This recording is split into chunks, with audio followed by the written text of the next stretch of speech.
reaction, yes.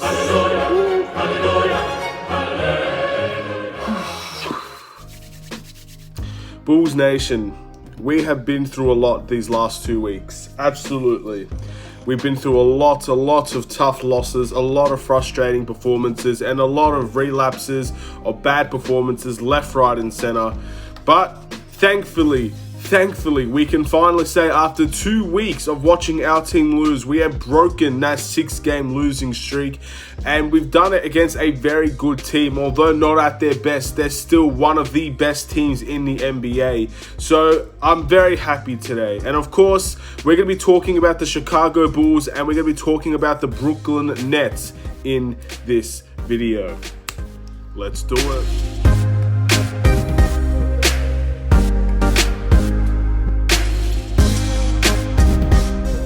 What's up, everybody? It's the Aidan Sports Show, and welcome back to another video. Today we've got the Brooklyn Nets versus Chicago Bulls game reaction. Overall, it's been 2 very long weeks since I've seen the Chicago Bulls pick up a win, but today was finally the day on Easter that we decided to break that losing streak and pick up a win against a very tough Brooklyn side. Although they're not at their best, their starting lineup and their bench is still a very scary team to face, especially when they have things clicking. And they definitely brought the Bulls a lot of concern in this game, but thankfully the Bulls overcame those concerns and picked up a very important victory, not only for our confidence but also for the saving of our season. Any win now is a good win in my eyes. But before we get started, please like and subscribe to the Aidan Sports Show YouTube channel. Turn notifications on and let me know in the comments below your thoughts about Chicago. How did they play today? Your player of the game, although I think this is a very easy one for me today. And just overall your thoughts about how we played against the Brooklyn Nets. Before we go any further into this video, there are a few things I need to say before I never get a chance to say them. First things first, it is 6:30 in the morning for me. This game was not a pleasant game to wake up to. It was 4 a.m. I did not like waking up before 4 a.m. I never do, but I did do it. And I did it because I love this team too much to miss out on a game, especially when I know I can do it and watch it. I've done it with other sports, so doing it with Chicago is no excuse. I have to do it for Chicago as well, and I'm very happy that I did, and I'm very happy it worked out for me in the end. Secondly, I want to wish everybody a happy Easter. All those who celebrate Easter, most people in the world do. I celebrate Easter. A lot of you guys will celebrate Easter. Even those who don't, you might get a free public holiday out of this. So, happy Easter to everybody, and hopefully you spend a good time with your family or whatever you decide to do this Easter. Thirdly, I believe Tyler Johnson from the Brooklyn Nets did go down with an injury that did look pretty bad. Again, non-contact injuries are always the worst things to suffer, in my opinion, in the NBA. It always seems to be bad when there's no contact and he just starts limping down the floor. So again, I know it's not one of their most important players, but he's still a very good player, and no one wants to see an injury, no matter what team it is. I don't care what team you play for, what team you support. No one wants to see injuries to anybody in the NBA. So I want to say get well soon to Johnson, and hopefully everything will be all right. If Brooklyn fans are watching this, please let me know how he's doing, because I probably won't end up figuring it out, because it might be a while before we see the Nets again. And yeah, but let's go to the actual game.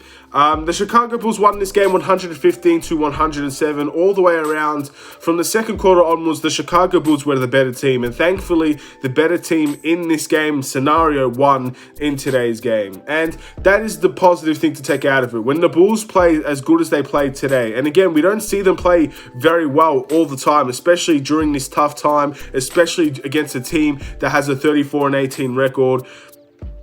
It's very good to see that we managed to scrape away with this, because every time we did end up getting a very good lead, Brooklyn always came back. And at the end of the day, the Bulls have given up a lot of big leads. So there's always a question in your mind.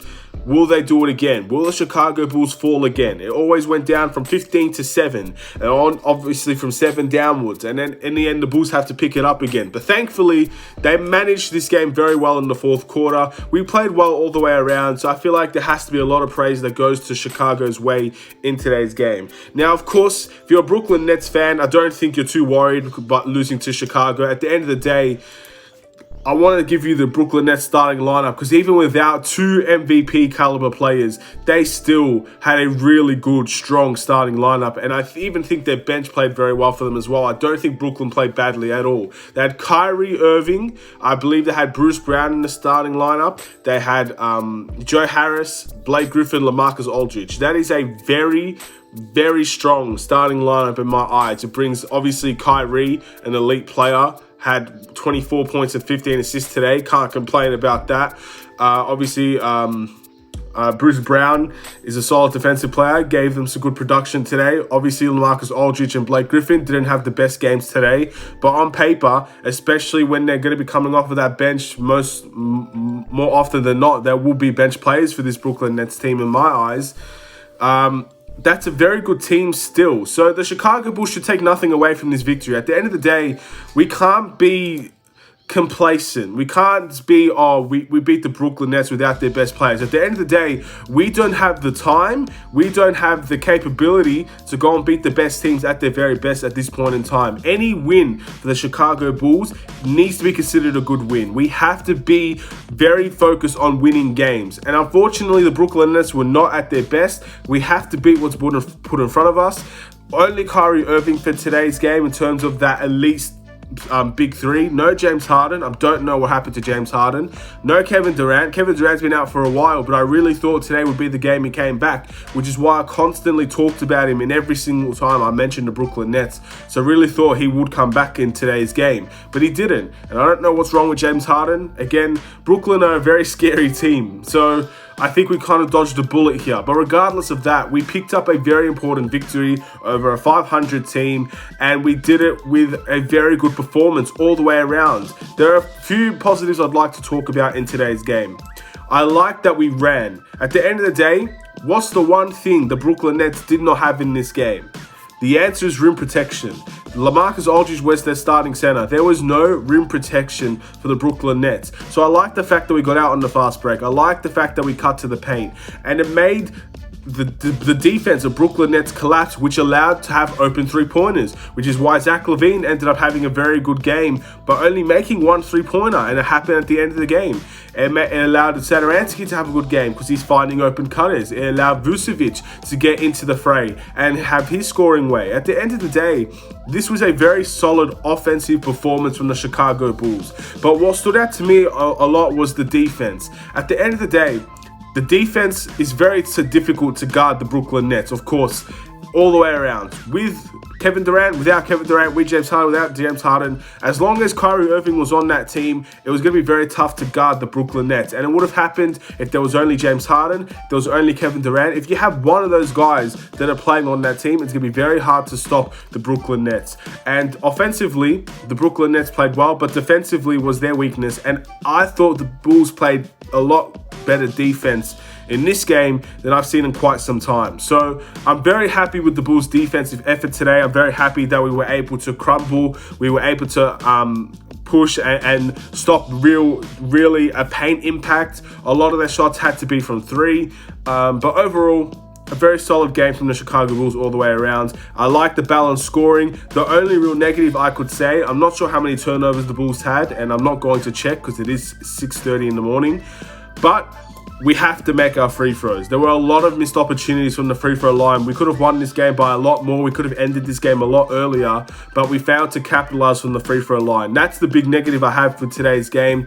I like how the Chicago Bulls attacked the paint. I liked how Brooklyn had to keep fouling us because we kept moving. We kept them on their toes and simply couldn't stop us when we were at the paint. So I enjoyed today's game in that retrospect, and that's something I really want to see the Bulls do more. We are a good team when it comes to attacking the paint. We always have been. A three-point shooting team at the moment, we have been very poor from the three-point line outside of today's game in the past 2 weeks. So I enjoyed our three-point shooting today, but I know we're more of a cut-to-the-basket team, and I need to see it a little bit more than what I saw today. But overall, I'm very happy with how the Bulls played today. And of course, when you get a win after 2 long weeks of not seeing it, I don't care where the win comes from. I don't care who's playing on the team. Again, I know Brooklyn fans are not worried about losing to the Chicago Bulls. They have bigger things on their mind than that. But at the moment, our mind, the Bulls' mind, is on winning every game we possibly can so we could be in that play-in tournament, or maybe we can even try it's probably a little too late now, but we can try and avoid the play-in tournament, try to get that 6th seed. But we're going to have to wait and see at the end of the day. One game at a time here. We beat the Brooklyn Nets, and let's talk about the individual performance. Patrick Williams, 11 points, 1 assist, 3 rebounds. Patrick Williams came alive in the second half of that game. Very happy for Patrick Williams. He doesn't miss a mid-range. Something that Stacey King said. I really am enjoying his aggression when it comes to the paint and the mid-range. I'm seeing less threes from him and more cutting to the basket. And maybe he can make that 3-point shot, but it doesn't mean he should be complacent with that 3-point shot. There has to be a balance there. So he did make a 3 today, but he also did a lot of his damage within that paint, dunking the ball, layups, free throws, mid-range. A very solid game overall from Patrick Williams. Thaddeus Young, 12 points, 5 assists, 5 rebounds. Thaddeus Young, this is actually not necessarily his best game I've seen from him by far. But when he did play, he made an impact. He only played 22 minutes today. He got 2 fouls very early, had to sit, kind of ruined that momentum. But thankfully, we had someone like Daniel Theis that came in and really kept up that level of performance. I thought Daniel Theis played very well in today's game. I thought Thaddeus Young played all right as well. We can't really argue that Thaddeus Young didn't have a really bad game at all. 12 points and 5 assists for a power forward is not bad at all, especially when he has someone like Blake Griffin on him that is stronger. So Thaddeus Young wasn't always a post-dominant player in today's game. So he had to do other things to impact the game, and I thought he did so very well. And that's all you can ask for Thaddeus Young, who is not the main scorer on this team, and he's still putting in 12 points. Very balanced scoring, by the way, from a lot of our players today. Nikola Vucevic, 22 points, 2 assists, 13 rebounds. This might not be Nikola Vucevic's best game for Chicago so far. There was definitely a game where he had 24 and 6. That was probably his best game for the Chicago Bulls. But this is by far his best game playing with Zach LaVine. I think Nikola Vucevic is really developing into his own now. I think he's really starting to fit in with this group. And again, it's going to take time. It always will take time for players, so many players as well, to fit into a new system, to fit in with the playing time, to fit in with the different cutting styles, the different shots that players like to get. All these things Nikola Vucevic has to walk into and try to adjust to. And it will take some time. And yet again, I still feel like we are not seeing the best out of Nikola Vucevic. So we will see a better Nikola Vucevic in the future. I solely believe that. He's an all-star at the end of the day. But this is by far, in my opinion, the best performance I've seen Nikola Vucevic and Zach LaVine play together. So I'm very happy to see that, and I thought they were very effective in today's game. I thought Nikola Vucevic handled LaMarcus Aldridge very nicely. And again, with no rim protection, this was Nikola Vucevic's game at the end of the day. It was his game, it was Thad's game, it was Lowry's game, Daniel Theis' game. They didn't have the rim protection, so the big men had to go to work. And more often than not, the big men did well today. We'll go into some of the ones that didn't do well later on. Zach LaVine, 25 points, 5 assists, 3 rebounds. A very good game from Zach LaVine. Definitely one of his best since that ankle injury against the Spurs. Outside of that, he's been pretty off for the past few games for the Chicago Bulls, but today was definitely a very strong game from Zach LaVine, and this is the type of game I want to see Nikola Vucevic and Zach LaVine have consistently. Not both of them are going to score 30 every night. It's as simple as that. They had a lot of help in today's game, which made their lives easier, but this is the best game those two have played together. Zach LaVine came alive, and that's a great thing to see. And we need to keep seeing that in the future. And hopefully we will see more of that in the future. We do have some games coming up that are seen as winnable for the Chicago Bulls. So a game like this is very, very positive. And hopefully we can see a little bit more chemistry out of these two, and maybe even better games. That would be a beautiful sight to see. Tomas Saransky, 19 points, 11 assists, 1 rebound. Tomas Saransky, I'm just going to spoil it now. Tomas Saransky is my player of the game. This is just one of those games for Saransky. He often has 1 or 2 of these games per season where he's just simply unstoppable. And he did it against Kyrie Irving. Again, another player that was also unstoppable for the Brooklyn Nets. Saransky held his own in a very positive way against Kyrie Irving and the Brooklyn Nets. And I'm very, very, very happy with this performance. If only this was a consistent performance with Saransky, we would have a tremendous player on our hands. But his shot was falling. And since his shot was falling, he felt the need to keep on shooting. And that's what I like to see. This is the best version of Saransky, is when he's aggressive. There are very few guards in the NBA that can stop Saransky purely because he has the skill set. He's a good dribbler. He's an okay dribbler for his size. And he has the size. He can shoot over people. So we don't see it enough out of Saransky a game like this. But when it does happen, it is a beautiful sight to see. And another strong game from him, and he's my player of the game. And I'm not even mad to spoil it now. What a fantastic game from Tomas Saransky. And with no Kobe White and with Arcidiacono not playing really a lot of game time, this is the perfect game for him. And also, hopefully Kobe White gets better soon. I'm not sure if he has the virus. He is in the health and safety protocol at the moment, so it might be a while since we see him again. So hopefully this time off will do all the wonders for Kobe White and he can get back ready to play. Troy Brown, 6 points, 1 assist, 7 rebounds. This is probably the best game Troy Brown has played for the Chicago Bulls, and I really enjoyed his defense. I enjoyed his rebounding and his athleticism. I think overall, this is probably the guy that we're going to go through in the future. Denzel didn't have a terrific game today, didn't really play.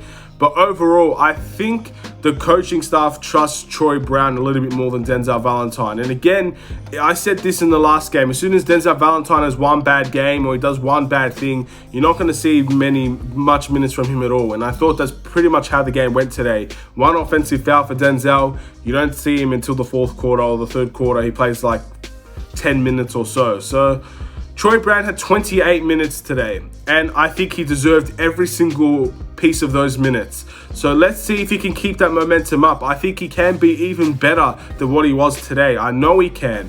So let's see if he can keep it up. Let's see if he can keep those minutes. Let's see if he really is everything that Wizards fans say he is and everything Bulls fans want him to be. Let's see if he can reach that potential and become a very valuable asset for this team coming off of that bench. Daniel Theis, 10 points, 2 assists, 3 rebounds. I'm very happy to see Daniel Theis make some threes for the Chicago Bulls. That is something I don't see too often, haven't seen too often. And he made 2 of them today. Happy birthday to him as well. I believe it's his birthday today. And a very good game overall. He's a very solid player. He's not a player that's going to be the best on your team. He's definitely not going to be a player that's going to drop 30 for you, but he's a very solid player. It feels like he's doing the right thing on the floor, making the right play, putting on a fake, shooting an open shot, and he's contributing very well. I think this is he's probably our best backup center, of course. But not only that, he's probably been our best backup center we've had in quite some time, because we've had to deal with Daniel Gafford, who has had good games overall, but Daniel Gafford was struggling for this team.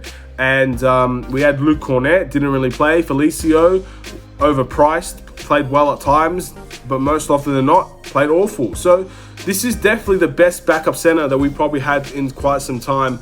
And I think he can be a very solid player going forward for the Chicago Bulls, especially if we decide to keep him after this season. If he decides to come over here long term, something we could definitely discuss. And last but not least, Larry Marketing, 8 points and 5 rebounds. The rest of the players that did play today, Denzel, Arcidiacono, I'm not going to mention them too much at the end of the day. Larry Marketing, 8 points, 5 rebounds. Again, I know he could do a lot better than that. My frustration with Larry Marketing, because I didn't think he had a bad game today at all, is that he had, for majority, I'm just trying to think of who he had on him. He had Landry Shamet at times, he had Kyrie Irving at times, he had Joe Harris at times, and he had a bunch of very, very undersized individuals on him today. How many times did you see Larry Marketing in the post demanding the ball and going up for a very easy layup more often than not? I can recall of 2 times he scored from the post. Very early in the game, he got a post shot over, I think it was Landry Shamet, but who really knows, and one around the third quarter. And those are guesses at the end of the day. Maybe he only made 1 post layup, but that is something that needs to be part of Larry Marketing's game. He's 7'4", 6'1". He's a power forward. He's playing with Nikola Vucevic. He's playing with Daniel Tice. And he has a smaller player on him. He needs to be in the post every single possession. I understand he's a three-point shooter. I understand he's a very good offensive talent. He can shoot the mid-range. He can do all these talented things on offense. But when you have Kyrie Irving on you, you need to work in the post. It's not a hard concept. And it's Larry Markkanen's fault for not being in the post enough, but it's also everybody else's fault as well. It's the Chicago Bulls' fault. Because at the end of the day, Larry Markkanen goes into the post, he doesn't get the ball. What does Larry Markkanen think now? I'm not going to get the ball in the post. Why go in the post? It's not hard to really comprehend. So the Bulls need to do a better job in finding Larry Markkanen, but Larry Markkanen needs to make more of an effort to push into the post when he has smaller people on him. And 9 times out of 10, he will have smaller people on him. If he could develop a post game with Chicago, without Chicago, wherever his future may be, if he could develop the post game, that is truly the next level that he will take to become that 20-point per game scorer, to become a very, very, very valuable weapon for any team. That post game needs to be part of Larry Markkanen's game. And if it can't be part of Larry Markkanen's game, I don't know if he'll be able to take the next step. He needs to trust himself, and he also needs to be confident to go into the post more than twice and score more than twice in the post when you have players like Kyrie Irving on you, or Bruce Brown, or Joe Harris. All these players are extremely undersized and will not block your shot. So go for the shot. If you miss, you miss. But it's a much better shot than taking a corner three that was contested. It's just one of those games. Again, I'm ranting because I just feel like it's a missed opportunity. I mean, I want him to watch what Thaddeus Young does. Because Thaddeus Young is the king of doing this. When there's a mismatch, he goes straight to the post. He's been doing it all his career, and he does it so easily as well. I want Larry Markkanen to look at how Thaddeus Young plays and maybe just try and learn something off of that, because I think there's so much untapped potential with Larry Markkanen that we just haven't seen. And I guess that goes into our must improve, which obviously, the way that I've been talking, you can probably already tell who I picked. But I'm not going to say any more on the matter. It's Larry Markkanen. We're going to move on from that real quick.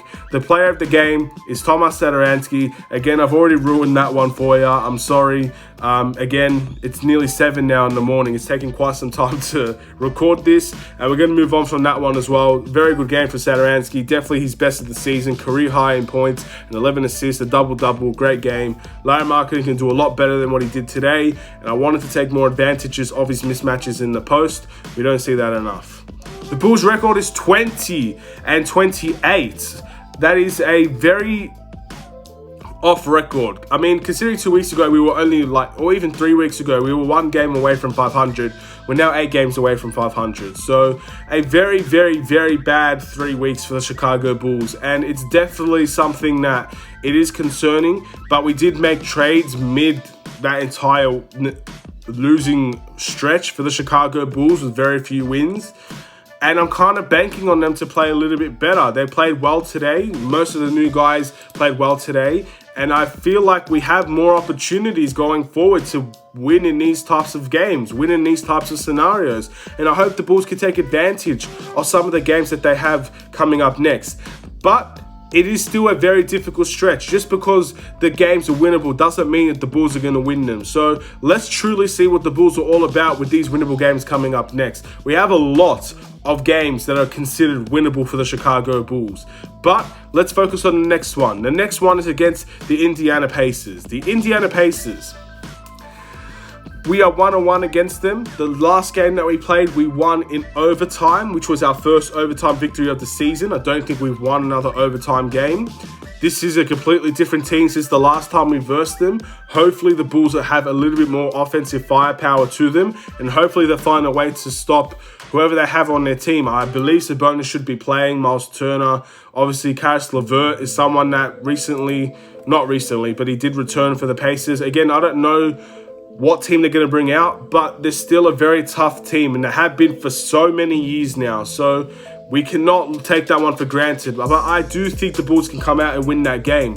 So let's see how it goes. We still have a lot of work to do. We are still very close to that play-in tournament, but wins matter more now than anything. Again, we didn't face the best Brooklyn Nets side that we could have possibly faced, but the win is all that matters in my eyes. I can't be looking at and feeling sorry for the Brooklyn Nets or the Indiana Pacers, whatever team they bring out. I can't feel sorry for them for not having their best team, because the wins are all that matter for us now. There's no exception. The Bulls need to keep on winning, and if we don't keep on winning, we will be in big trouble. So we have winnable games now. Go out and win them. Simple as that. Thank you guys for watching. Please like and subscribe if you're new.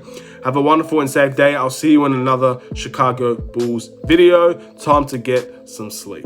Take care and peace.